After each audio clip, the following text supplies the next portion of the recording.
Today is April 20th. I'm here with Miss Duong Nguyet Anh. Good afternoon. Would you please tell us your name and your profession? My name is Duong Nguyet Anh. I'm a chemical engineer by degree, and I am currently the Executive Director for the Borders and Maritime Security Division in the Department of Homeland Security, Science and Technology. Your last name reflects a very rich history and tradition. Could you share with us a little bit of your family before 1975, your siblings, your parents, and especially your family history? The Duong family has had many generations of nationally recognized scholars and distinguished public servants, dating all the way back to the 19th century. At one point, my grandfather and his oldest son and grandson all served side by side under the same king. So the king wrote a 16-word poem to congratulate the Duong family for this outstanding achievement. And my grandfather took those 16 words and turned them into middle names for the next 16 Duong generations. And his intention was to inspire us to continue to strive for excellence, but most importantly, to remember to use our God-given talents to serve our country, not for personal gains, but to serve our country and our people. Do you still remember, or do you have any memories of April 1975 as the event unfolded? My parents were from North Vietnam, so they already had a taste of communism, living through the 50s in North Vietnam, and they managed to escape from the countryside to Hanoi in 1954 in order to leave for the South under the Geneva Convention. So when it was clear to us that the fall of South Vietnam was inevitable without fresh American arms supplies, my parents had no hesitation.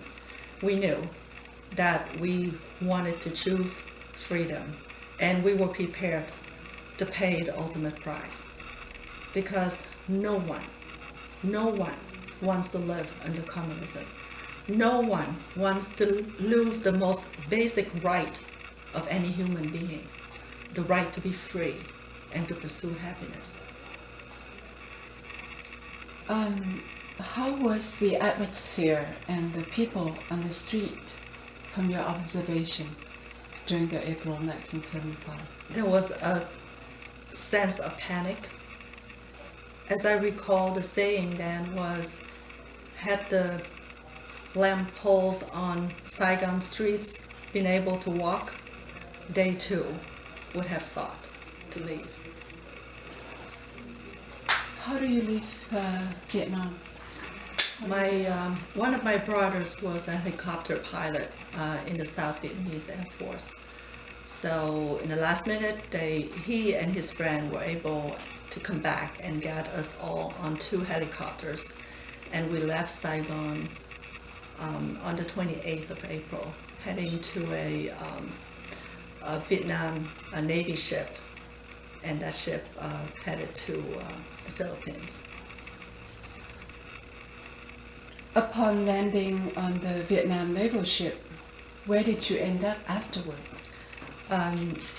Actually, we landed on the first ship that we landed on was heading back to Vietnam, as we found out, because the captain and the crew decided that freedom would mean nothing to them without their family. So they were heading back to Vietnam in the hope of rescuing their family. So we had to be transferred to another boat. And then from that small boat, we had to jump up and across to another big ship. I remember that was the 802. That's the name or the number of that Navy ship. And that ship headed to Subic Bay in the Philippines. What was the living condition back then, and how difficult was it for the Vietnamese refugee in the 1975? as you know, all of a sudden there were a lot of refugees. There were a lot of people who desperately wanted to leave Vietnam. I think the U.S. and the free world in general underestimated the thirst for freedom of the Vietnamese people. So at first, I think that they were overwhelmed, but overall, I had to say that the U.S. did a great job in setting up what we call the tent camps in Asia back then. In the Philippines, mainly in Guam, and we were transferred from one camp to another until we got to the United States. But overall, the process was very well organized, and the living conditions weren't that bad. Of course, I remember endless long lines waiting for food or for any kind of supply, but there was no violence, there was no chaos. Everything was done in a very orderly manner. And of course, there was a lot of sorrow, a lot of despair. It certainly was a part of my life that I know I would never, ever forget. And it actually served me well in the rest of my life and career, because any time that I face a difficult situation, I would give myself a pep talk. I would remind myself that, hey, if you could survive that, you will survive anything else, and you will be resilient enough. You get it. You get what you need. Just hang on to your dream if you're resilient enough. So living in the Philippines and in Guam, like you mentioned, did you have a chance to learn English then? And how was your daily activity?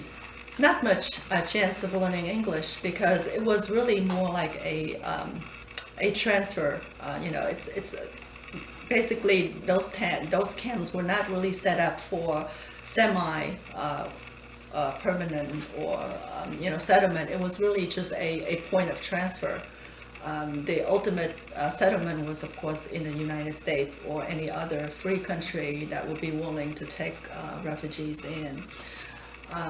Again, as far as the daily life, I mentioned, endless lines and a lot of walking from one tent to another, trying to find loved ones, trying to find friends, relatives, hoping against hope that we might be able to find more of our family members or our friends. So that's what we spend every single day doing that, looking for loved ones and looking for any piece of news from Vietnam. So you make it to the Philippines before April 30th, the Fall of Saigon. And Yes. How did the people react upon hearing this news that Saigon fell? It's a sense of utter despair when one finally realized that we were only not just homeless, but also countryless at that point. And we all remember the Iron Curtain that the North Vietnamese people were put behind starting in 1954. And the wall between the East and West Germany.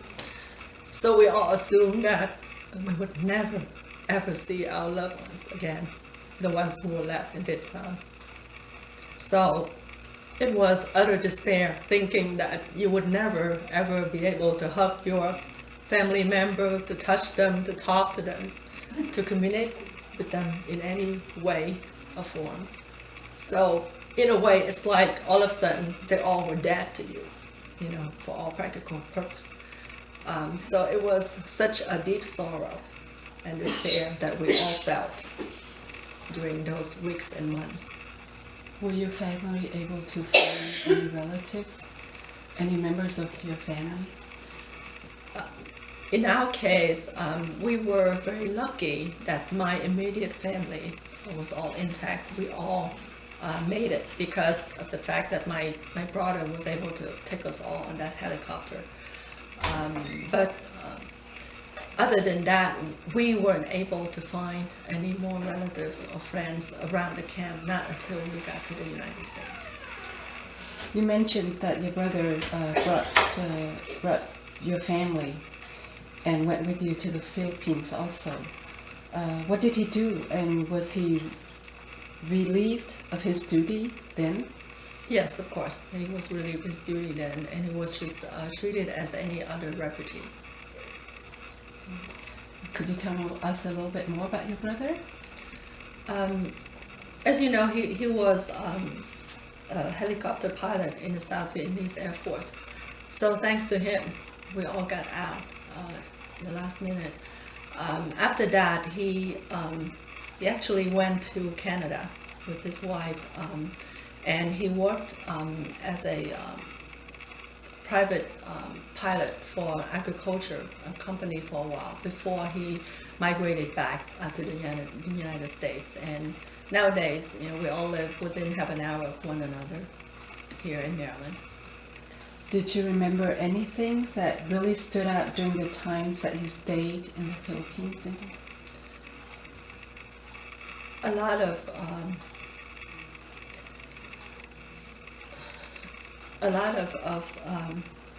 effort to appeal to the Red Cross, to other volunteering agencies that were on the island, again, to see if we could find names of relatives, because of course part of the intake process was getting the names of people, all the facts about where they were born, their age, etc. So we were hoping that we would be able to get a glimpse of the list of names of refugees. But of course back then, as you recall, this was 1975 that we were talking about, so of course internet and electronic records weren't as prevalent back then. So everything was handwritten, and everybody has lists, but of course the lists weren't consolidated or anything. So it was very difficult, and of course we all just filled out these 3x5 cards and hoped that somehow, eventually, it would get into some list somewhere, and that we could find our loved ones. And of course, it was an island, so at night a lot of us just stood there, watching the waves, looking out to the dark open sea, and thinking that Vietnam was just beyond that horizon. But it's another eternity to us back then that we would never, ever be able to go back. Where was your first point of entry in the U.S., and who sponsored your family? Our first point of entry is the Indian Town Gap. It was another refugee camp. It was a former army fort, and so the U.S. set it up as one of the refugee camps. It's very large, to receive refugees from the Philippines. So we stayed there from May of 1975 to October of 1975, and that's when my family was sponsored by the First Baptist Church of Washington, D.C.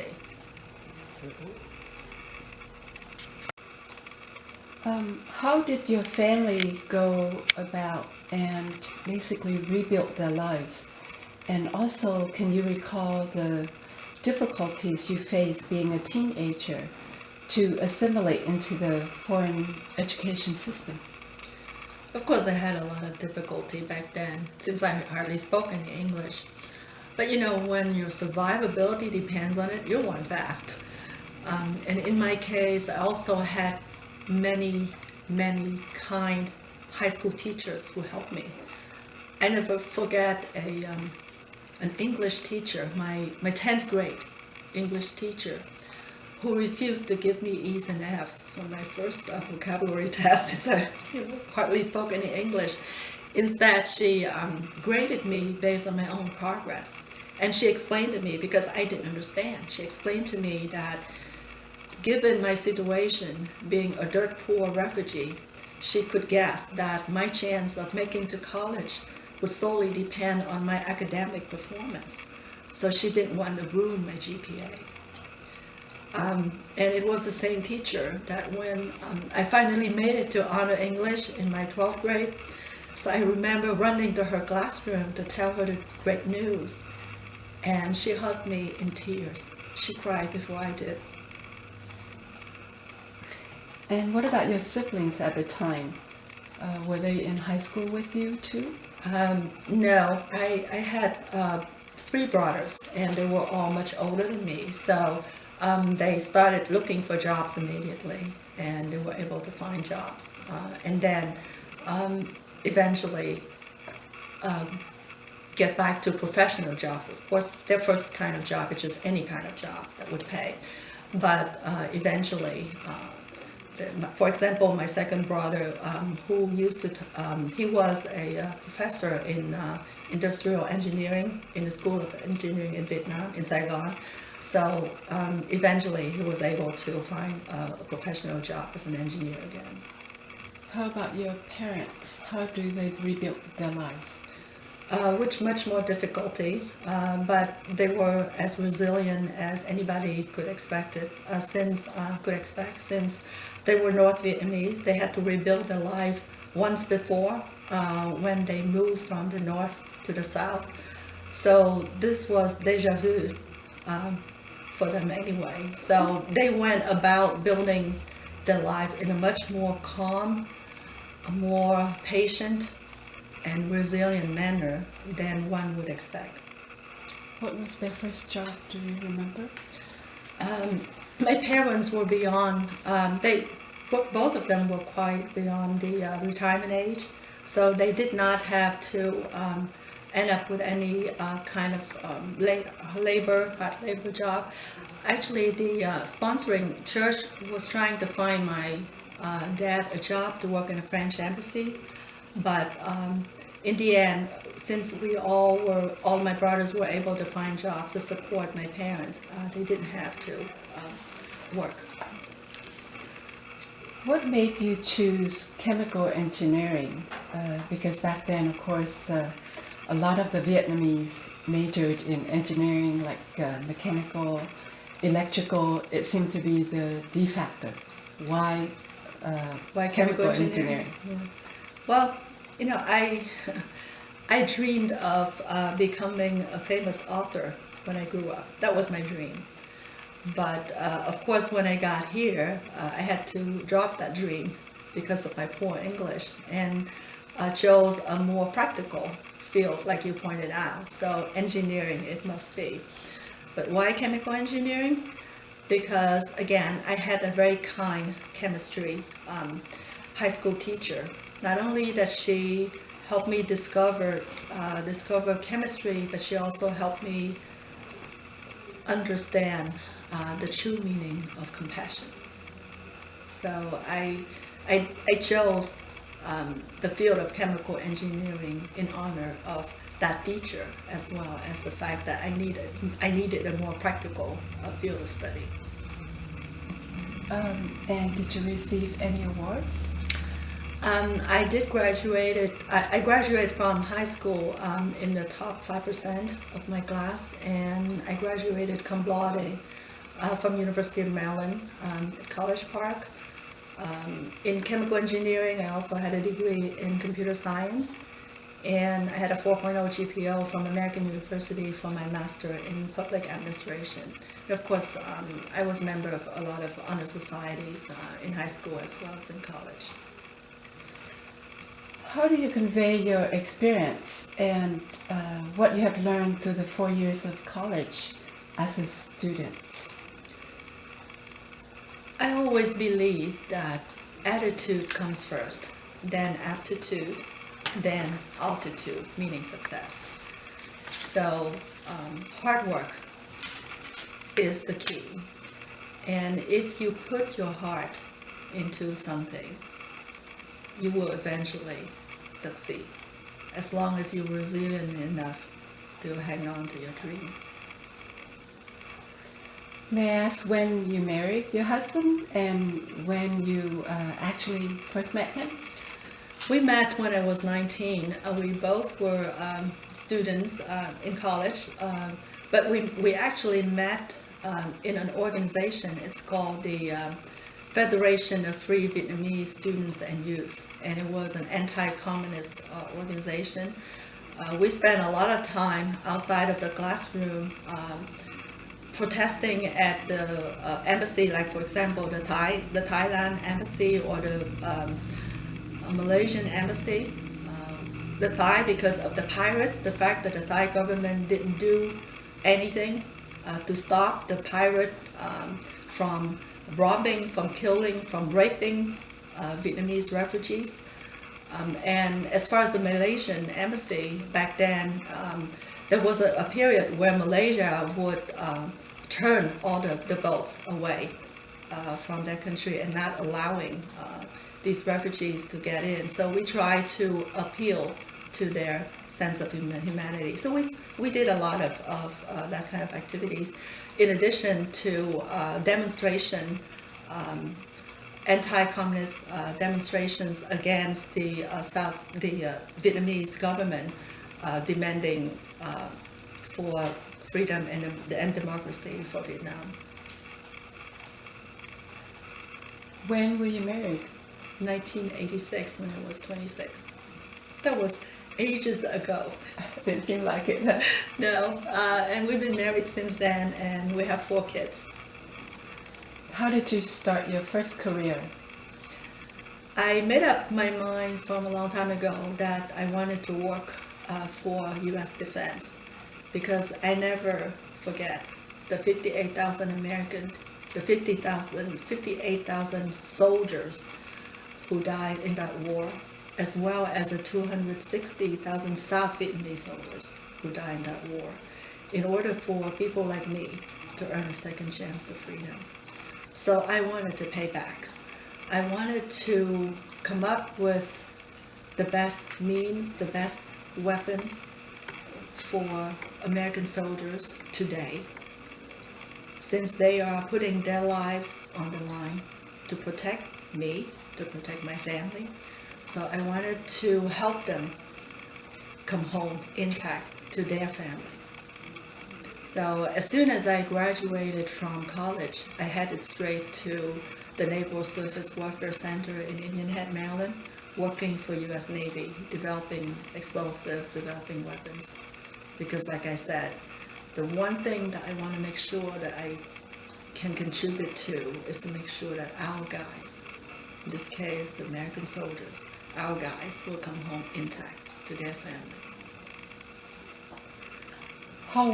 How difficult was it back then for someone to apply for a government position, especially within and being an Asian, a Vietnamese? In general, the field of science and technology, as you know, was pretty much male dominated back then, continued to be, and especially in the field of military science. So, of course, I chose the wrong field in that sense. Most of my colleagues and certainly all of my bosses were male. On the other hand, a lot of as far as entering the field, a lot of it had to do with your academic performance. So as long as you have the grades, you will get in. And the government, of course, always makes sure that, unlike private companies, government is obligated to treat employees equally. You know, we call it EEO, right? So actually one has a much better chance of getting in the federal government if one has the academic performance. Of course, that's just to get you in. Once you're in, whether you're going to be discriminated against is a different story. Of course, the government will always try to protect, but yes, I've met discrimination many times in my career. Can you share with us any of that? I would, I think the one thing that I would say is, or it would be my advice to any other fellow women engineers or any Asian is, I would say that let's look at discrimination from a practical standpoint. At least that's how I looked at it. I'm not going to waste time trying to make somebody like me. If that person already wrote me off because of my gender or because of my skin color. But in a workplace, you don't need to be liked. You need to be respected. And so you win people's respect through your work ethics and your competence.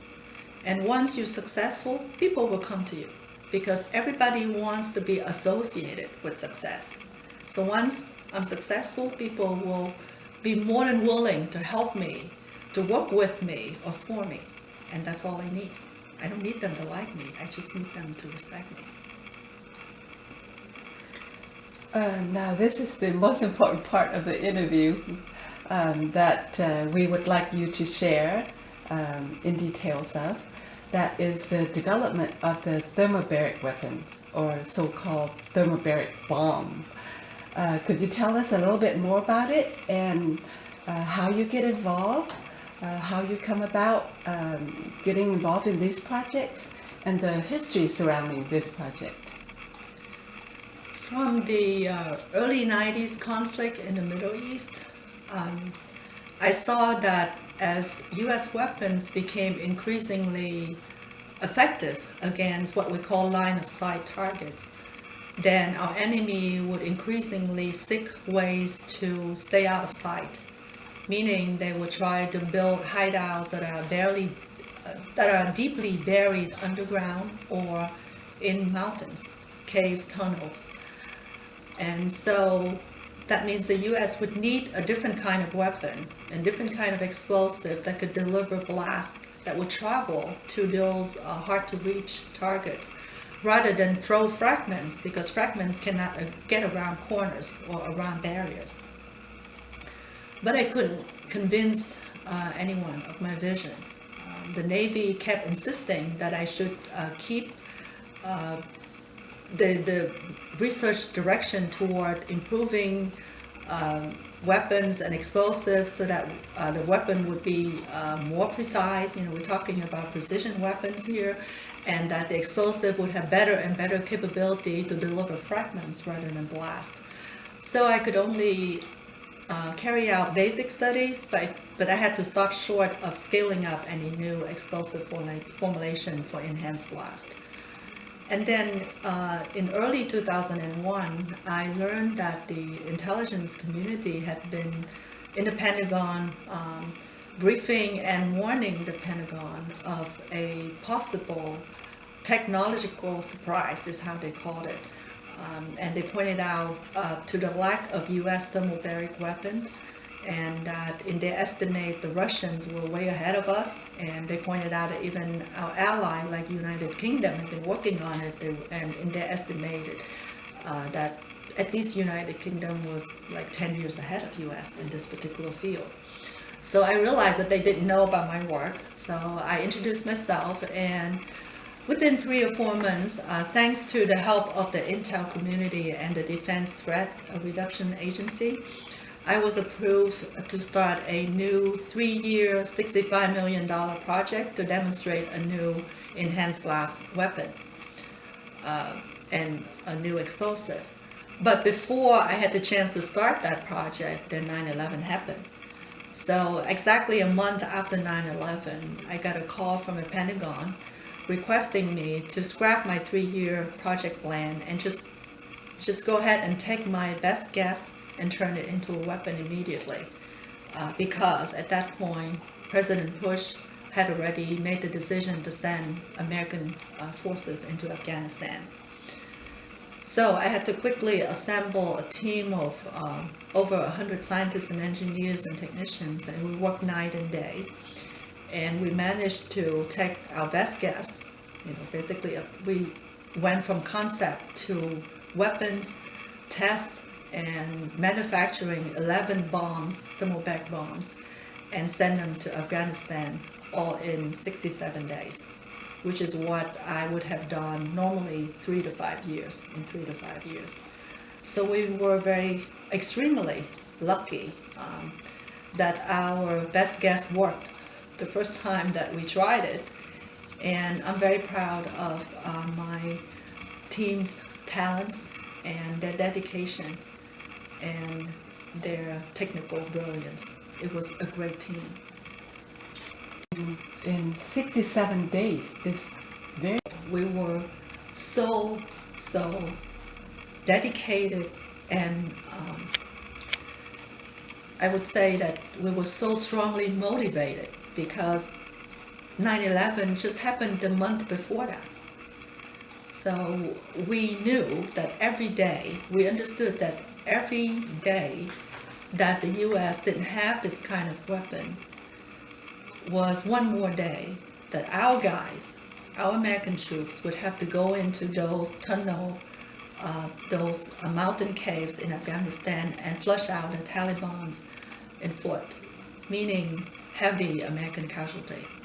So one more day of delay means one more prospect of heavy American casualty. So we worked as fast as we could, took as much risk as we could, and did anything and everything we could think of to speed up the process.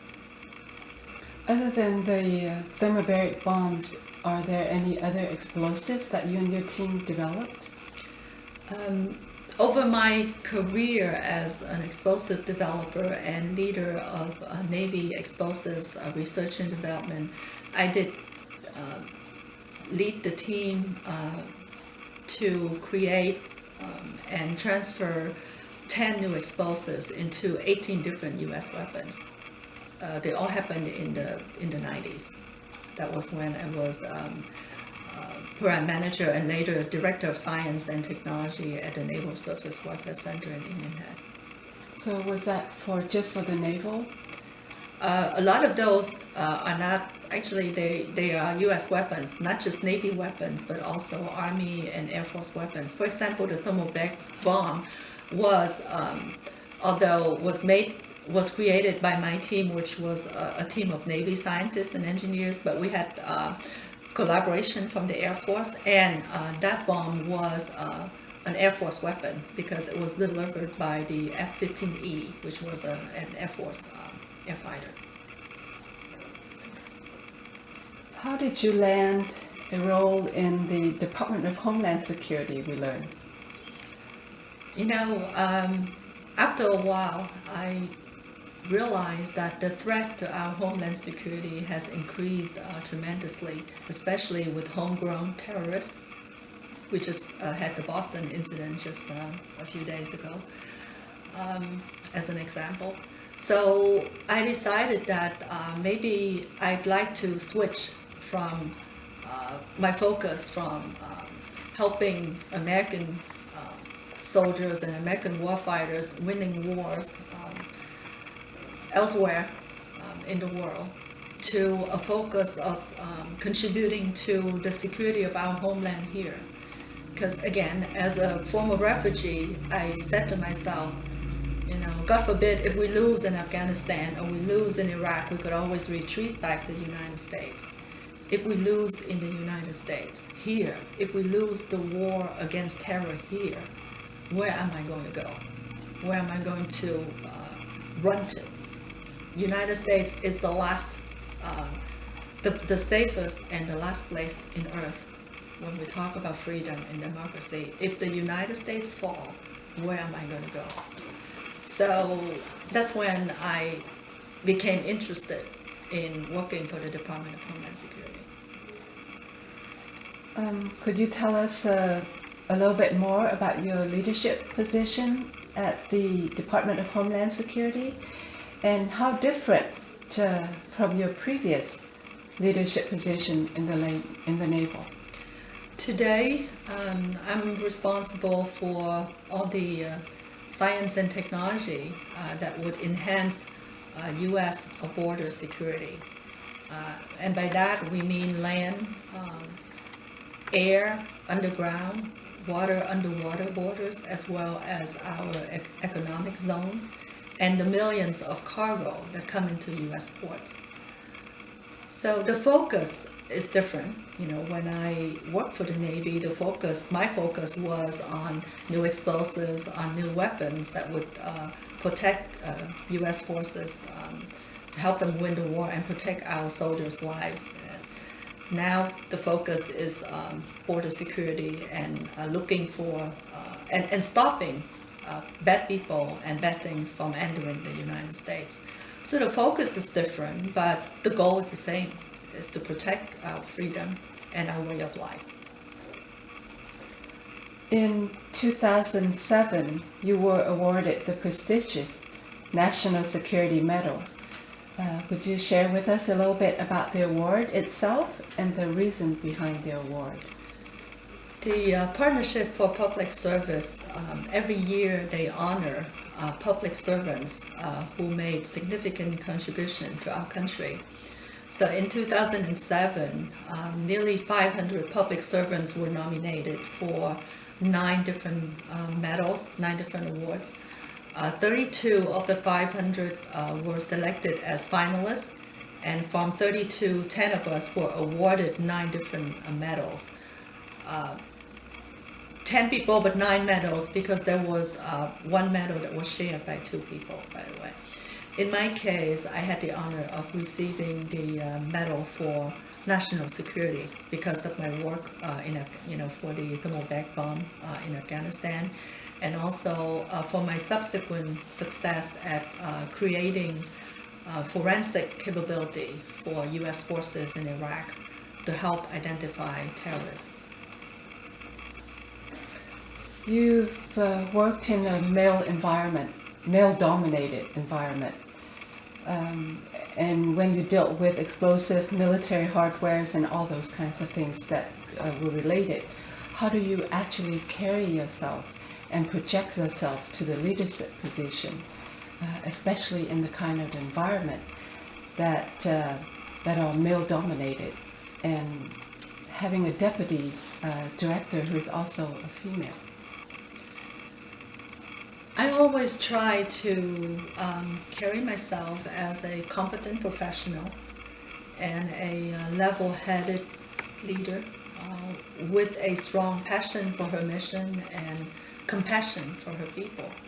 I believe that as a female, I have certain advantages over my male co-workers, for example. My nurturing instinct helped me be a very compassionate leader toward my people, toward my employees, my followers. Also, because of my patience, my resilient nature, I tend to not take risk for the sake of taking risk. Instead, I take calculated risk while still being decisive and result-driven. You mentioned a lot about male-dominated, and you asked earlier about maybe an example of discrimination against women. So let me maybe take a sidetrack here and tell you a little funny story. After our success with the Thermobaric bomb, then we were asked by the Marine Corps to take a look at helping them with their weapon. By then, the president also made the decision to send American troops to Iraq. And so the Marines, if you look on TV or in some videos, you see that a lot of Marines seem to carry behind their back something, a tube. It looks like a tube, and it's about this long. It's a launch tube for small, and small stands for, let's see what it stands for, shoulder launch assault weapon, multi-purpose assault weapon. And it's a weapon that the Marines use when they fight in cities, and they need to be able to penetrate buildings, walls. And so they asked whether our team would be able to swap out the explosive that was used in that weapon by a Thermobaric explosive, because thermobaric explosive have enhanced blast that would do a much better job inside buildings. So the first task was fact-finding. I took my team to Quantico, Virginia, to meet with some Marine Corps officers to understand more about a problem. For example, what is a typical building in Baghdad looks like? How thick is the wall? Is the other walls typically made of brick, steel, whatever, concrete, etc. And I noticed that the leader of the Marine Corps group that was supposed to help us with all these answers, these questions, he was a Marine Corps captain. And the entire meeting that I had with him and my team had with him, he never looked at me. He acted like I didn't exist, he acted like I wasn't in the room. When we talked, and then there was questions, especially when he asked questions, and if one of my team members couldn't answer it, so then he would turn over to me, and then I would answer the question, and then he would follow up with another question, but the entire time he wouldn't even look at me. So I realized that this guy was a male chauvinistic. So the next meeting, I told my team that, guys, we need that guy right now. We need that Marine Corps captain, because we need to get all of the facts. We need a lot of information out of this guy. And it's obvious that he didn't want to work with me maybe because I'm a woman, maybe because I'm Asian, who knows. But so let us send the team without me. So I sent all of I let my team went ahead and meet with that guy, the second, the third, the fourth meeting without me. And I said, I would just be on the phone. And if you guys need me, just call me on the phone, But so I stepped behind and let, some of my male co-workers and team members, let them deal with this guy. So we got all the information we needed, and yes, we were very successful at coming up with a different explosive for the small. And the ultimate test was when we had to demonstrate that to the Marine Corps, and one of their 2-star came for the demo. And after a very successful control room, and the general turned to that captain and said, Captain, why don't you get Mrs. Duong coffee? So here's the guy who professed in ignoring me, that as far as he's concerned, I never existed, and now he had to pour coffee for me. The truth is, I didn't drink coffee. I never drank coffee at that point in my life. But when the general, when the general said that, I calmly instructed the captain that I wanted coffee with 2 cream, double sugar. I acted like I've been drinking coffee all my life.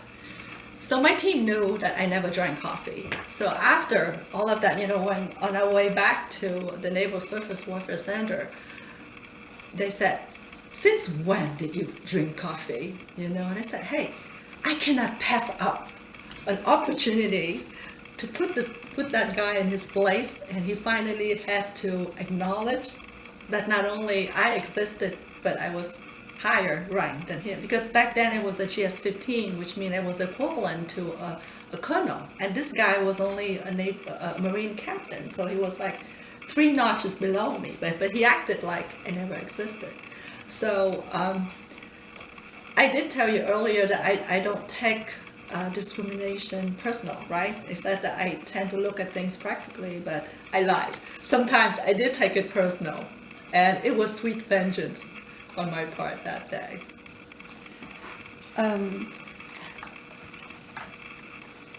Did you ever experience any discrimination within the government? Oh yeah, a lot. It's some of it because I deal with people, especially military, who weren't around many women professionals to start with, so they just didn't know how to act, or they didn't know how to handle women professionals. For example, one time, after a very intense technical brief, This Navy admiral, I forgot what it was, 1 star or 2 star, but yeah, it was a Navy admiral who sought me out at the break to give me a compliment. And he said that he was very impressed with my brief. And this is what he said: I was the smartest woman that he's ever met.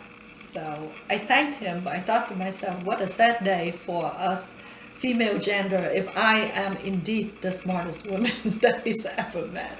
And I thought, well, how would his wife or his daughter react if they had they heard that? But again, I know that he meant it to be a compliment. He just didn't know how to give a woman a compliment, that's all.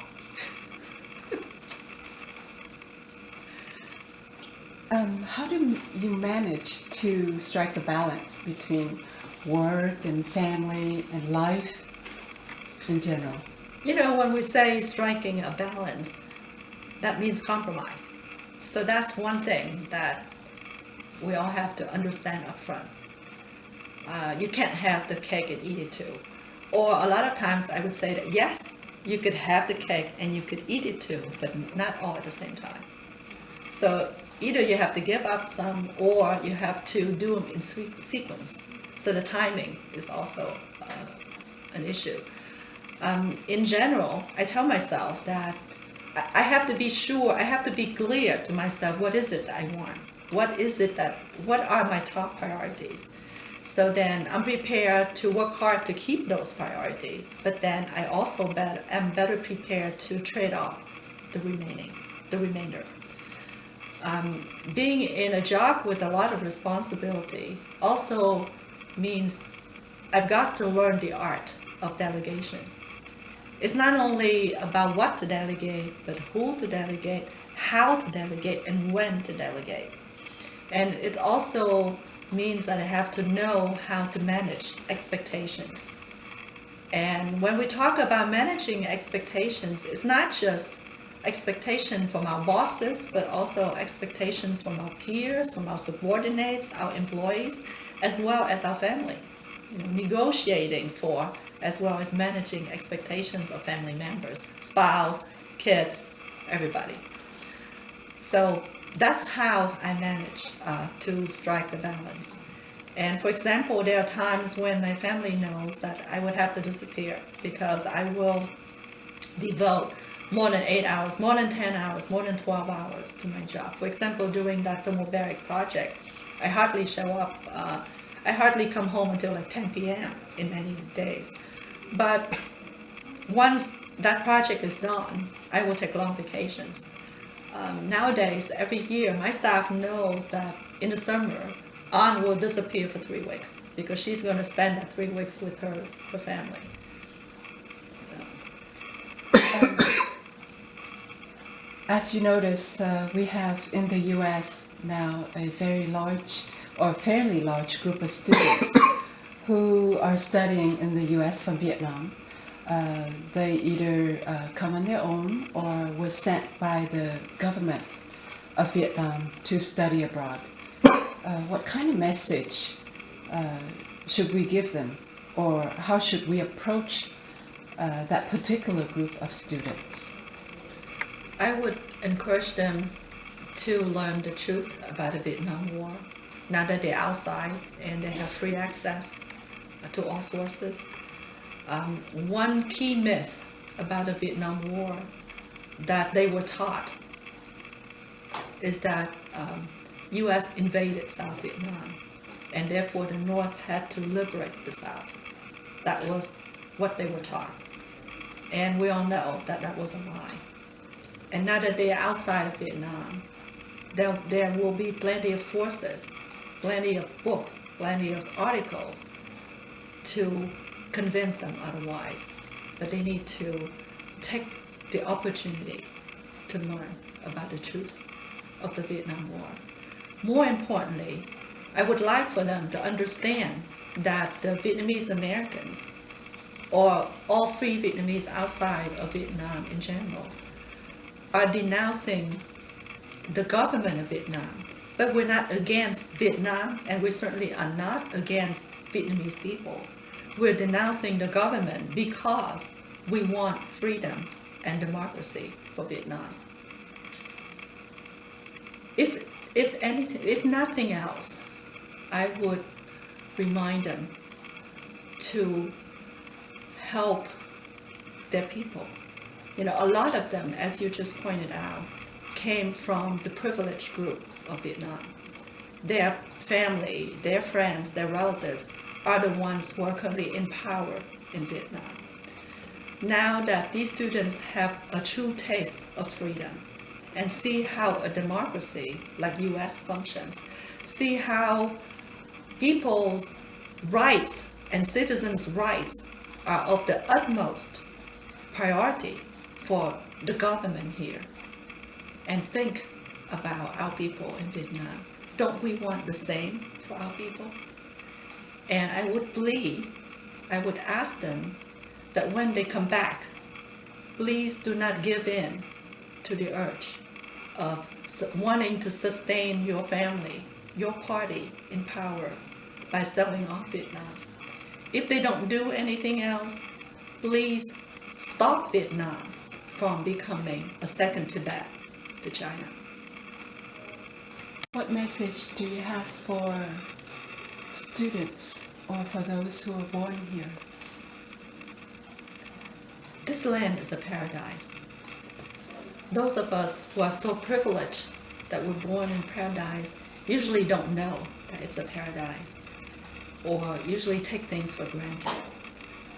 And it takes newcomers like Vietnamese refugees and other refugees of war from all over the world to remind us that freedom is not free.